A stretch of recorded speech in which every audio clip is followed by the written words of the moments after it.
Happy Holi to all.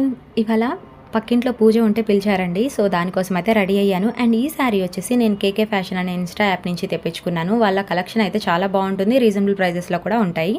And పూలు వచ్చేసి నాకు రాత్రి ఒక పక్కింటి ఆవిడ కట్టేసి ఇచ్చారనమాట. ఎంత చిక్కగా ఎంత బాగా కట్టారో కదా, ఇది ఒక మంచి టాలెంట్ అనమాట. చాలా స్పీడ్గా కూడా కట్టారు. నేనైతే ఎంత టైం పడుతుందో ఒక మూర పూలు కట్టడానికి, ఒక్కొక్కరిది ఒక్కొక్క టాలెంట్. సో నేను పూజకి వెళ్ళే ముందుగా లైనింగ్లన్నీ తడిపి ఆరబెట్టేసుకొని వెళ్తున్నానండి. సో దట్ నాకు వచ్చిన తర్వాత ఈజీగా ఉంటుంది కదా అనేసి. అండ్ వచ్చాక పూజకి వెళ్ళి వచ్చేసానండి. ఎండ అయితే మామూలుగా లేదు. అయిపోయిన తర్వాత పూజ నుంచి వచ్చిన తర్వాత అవన్నీ ఆరినవన్నీ ఐరన్ చేసేసుకొని కటింగ్ అయితే ప్రాసెస్ స్టార్ట్ చేశానమాట. ఒక 3 బ్లౌజెస్ స్టిచ్ చేసి ఇవ్వాల్సినవి ఉన్నాయి ఇప్పుడు అర్జెంటుగా. అండ్ అలాగే 2 డ్రెస్సెస్ కూడా.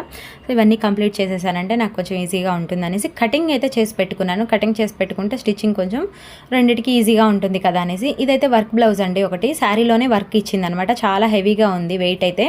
అండ్ బ్యాక్ వచ్చేసి ఇలా సింపుల్గా ఇచ్చారు, ఫ్రంట్ అసలు ఇవ్వలేదు. సో ఇంకా కటింగ్ అయిపోయిన తర్వాత ఇవాళ నేను సాంబార్ రైస్ చేశానండి. దాంట్లోకి మ్యాంగో పికిల్ ఎంత బాగుంటుందో, నాదైతే ఆ కాంబినేషన్ చాలా ఇష్టం. సో అవి చేసేసుకొని తినేస్తున్నాను. తిన్న తర్వాత ఇక స్టిచ్చింగ్ అయితే స్టార్ట్ చేసేసేయాలన్నమాట. ఇవన్నీ కూడా ఇప్పుడు స్టిచ్ చేసి నైట్కి ఇచ్చేసేయాలి. ఇవన్నీ స్టిచ్ చేసిన తర్వాత ఎలా వచ్చిందనేది నెక్స్ట్ వీడియోలో అప్లోడ్ చేస్తాను. ఈ వీడియోకి అయితే ఇంతే, బాయ్.